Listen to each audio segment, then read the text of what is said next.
बहुत सी बार हमारी सफलता की चाबी किसी और के हाथ में होती है, लेकिन हम ये सोचते हैं कि हम इतनी मेहनत कर रहे हैं फिर भी सफलता क्यों नहीं मिल रही।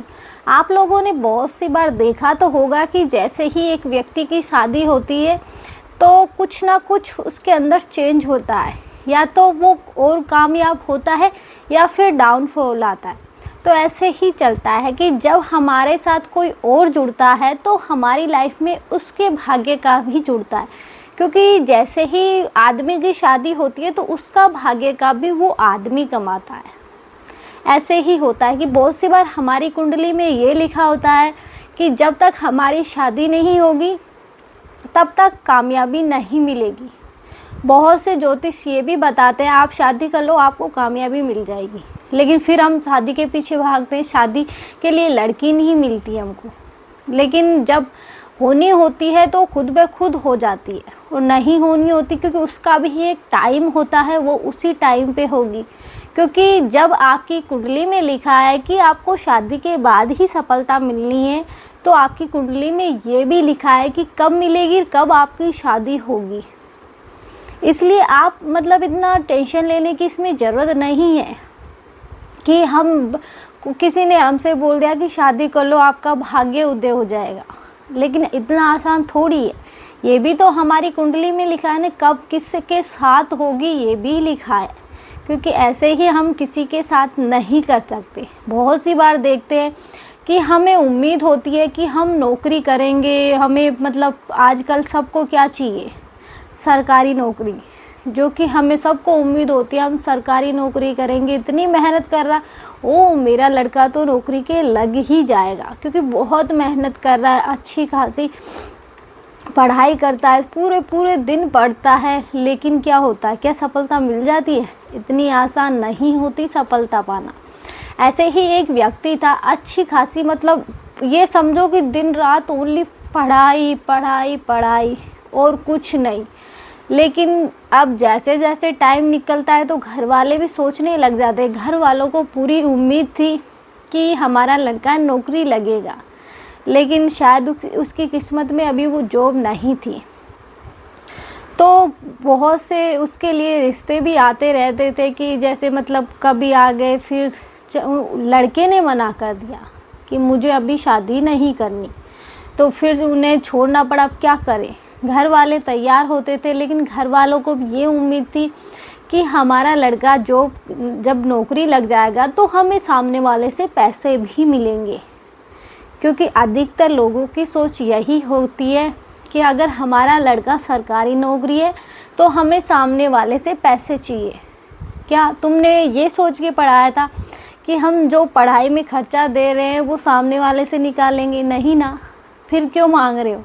तो ऐसा होता है कि हम ये सोचते हैं कि जैसे ही नौकरी के लग जाएगा तो हमें पैसे भी मिलेंगे, तो वो भी इसी चक्कर में थे कि बस एक बार नौकरी लग जाए फिर शादी करेंगे तो थोड़ा अच्छा हमें दहेज मिलेगा। तो इस चक्कर में वो टाले जा रहे थे और इसी चक्कर में उसकी जॉब भी नहीं लग रही थी कि वो भी निकले जा रही थी। टाइम उसका जॉब का मतलब कुछ हो ही नहीं रहा था। तो फिर घर वालों ने बोला कि अब इतना लंबा पीरियड हो गया, अब तुझे थोड़ा बहुत साइड में कुछ काम भी कर लेना चाहिए ताकि तू अपना खर्चा खुद निकाल सके। तो उसने भी सोचा ठीक है, क्योंकि कब तक घर वालों के खर्चों पे मैं अपनी पढ़ाई कंप्लीट करूँगा। तो उसने एक अलग से मतलब पार्ट टाइम एक जॉब चुन ली। उसके बाद वो कमाने लगा थोड़ा बहुत, लेकिन अब उसकी शादी का योग बन रहा था। तो जैसे ही उसकी शादी का योग बना, इस बार उसने भी हाँ कर दी कि हाँ मैं कर लूँगा शादी। घर वाले तैयार थे, हालांकि उसने खुद सामने से जाके, हमारे में ये रिवाज नहीं है, अधिकतर लोग लड़की को नहीं दिखाते, ओनली फ़ोटो दिखा देते, ऐसी कोई बात नहीं होती। आज भी गाँव में ये सब चीज़ें चलती है, लेकिन शहरों में तो होता है कि लड़की भी जाती है लड़का भी आता है। जब तक दोनों मिल नहीं लेते, वो एक दूसरे को पसंद नहीं कर लेते, तब तक बात पक्की नहीं होती। लेकिन गांव में आज भी ये सिस्टम है कि बहुत कम ऐसे लोग होते हैं जो मतलब लड़के को लड़की से मिलाते हैं और लड़की को लड़के से मिलाते, नहीं मिलाते आज भी। लेकिन उस लड़के ने ये बोला कि मैं खुद देखना चाहता हूँ लड़की को, तो उसने खुद पसंद की लड़की खुद देखी तो उसके बाद जैसे ही शादी हुई 1 साल बाद ही उसकी नौकरी लग गई, क्योंकि हो सकता है उसकी कुंडली में यही हो कि मेरी शादी के बाद ही जॉब लगेगी। अब उसके घर वाले ये सोच के काश 1 साल और रुक जाते। ऐसा नहीं होता, जब शादी का योग है तो वो जब ही होगा, कैसे तुम रुक जाते? क्योंकि अचानक से ऐसा क्या हुआ कि उसने भी हाँ कर दी, तुमने भी हाँ कर दी, शादी भी हो गई, उसके बाद उसकी जॉब भी लग गई सरकारी। तो जब योग बना तभी हुआ। इसीलिए बोला जाता है बहुत सी बार हमारी किस्मत की चाबी किसी और के हाथों में होती है।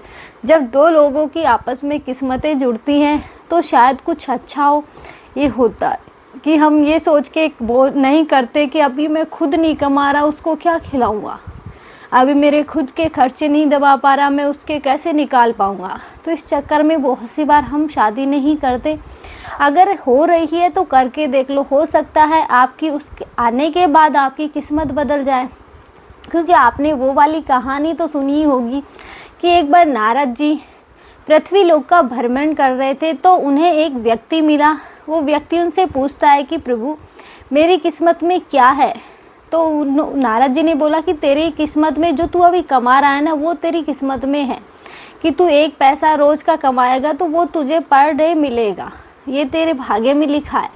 तो जैसे ही उसकी मतलब सगाई हुई तो उसका भाग्य भी उसके साथ जुड़ गया। अब वो परेशान कि नारद जी ने हो सकता है गलत बताया हो। तो उसने फिर से नारद जी से पूछा कि क्या प्रभु आपने तो बोला था कि मेरी में ओनली 1 पैसा है, तो अब 10 कहाँ से आने लगे? कि पहले 1 तो था, अब 10 और आने लगे, अब क्या हुआ? मैंने तो कोई काम अलग से नहीं ढूंढा, उसी काम पे लगा हुआ हूँ। तब नारद जी ने बोला कि जो तेरे साथ दूसरे का भाग्य जुड़ा है उसके भाग्य का भी तो तुझे कमाना है। तो वो मान गए हाँ।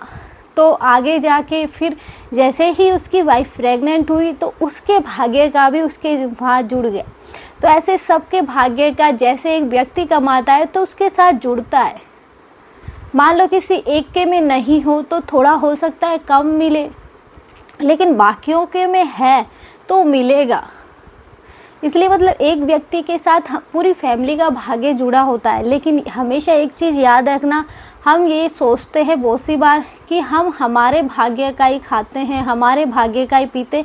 ये बात बिल्कुल सही है, लेकिन सामने वाला जो कमा के ला रहा है वो हमारे भाग्य का भी ला रहा है। अगर आप कहीं कमा नहीं रहे, कहीं जा नहीं रही, तो फिर आपके भाग्य का आएगा कहाँ से? कहीं ना कहीं तो उसे रास्ता मिलेगा ना, तो रास्ता बना के खुद आएगा, क्योंकि जो कमा रहा है उसी के थ्रू आएगा वो। इसलिए मतलब हमें ये नहीं सोचना चाहिए कि हमारे भाग्य में कुछ नहीं है। हमारे भाग्य में बहुत कुछ है और बहुत कुछ नहीं भी है। इसलिए हमेशा भाग्य के भरोसे भी ना बैठे, खुद की हाथ पैर चला के भी काम करनी चाहिए। क्योंकि भाग्य में जो है वो तो आपको मिल जाएगा, लेकिन मेहनत करोगे तो शायद वो बेटर मिले आपको। इसलिए हमेशा बोला जाता है कि कोशिश करती रहनी चाहिए, क्योंकि कर्म करोगे तो ही आगे का प्रारब्ध लिखा जाएगा। और प्रारब्ध जब हम आज कर्म नहीं करेंगे तो हमारा आगे का प्रारब्ध अच्छा कैसे होगा? इसलिए कर्म करो, बाकी फल की चिंता तुम मत करो, क्योंकि फल तुम्हें तुम्हारे हिसाब से नहीं मिलेगा। हम बहुत सी बार देखते हैं नौकरी की तलाश में जाते हैं, नौकरी नहीं मिलती। बहुत सी बार हम नहीं जाते क्योंकि हमें पता है कि मिलेगी तो है नहीं, जाके क्या करेंगे। लेकिन फिर अचानक से ही कोई सामने से हमें कॉल करके बोल देता है आजा मेरे पास जॉब है, कर ले। तो वो हमारे भाग्य के थ्रू ही तो मिली है, नहीं तो जो हम उम्मीद करके गए थे तब हमें नहीं मिली, जब हमने उम्मीद नहीं करी तो हमें मिल गई। तो ऐसे ही भाग्य का खेल है, जिसे समझ पाना इतना आसान नहीं है।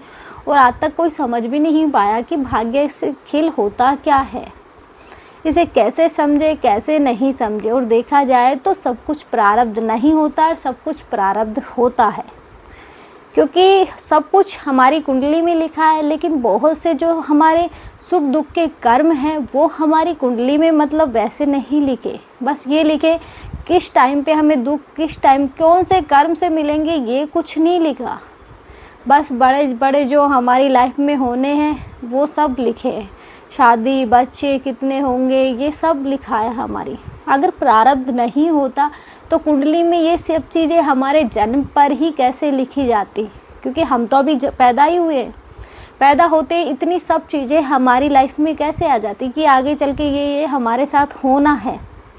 ये हमारे प्रारब्ध के साथ हमारे साथ आया है कि जब हमारा प्रारब्ध लिखा गया, उसी में तो ये सब चीज़ें लिखी गई है। उसी के बाद ये शरीर बना है कि हमें कैसे दुख भोगना है। बहुत से लोग देखते हैं, हम किसी के पैर नहीं होते, किसी के हाथ नहीं होते, तो क्या उनका भाग्य नहीं होता?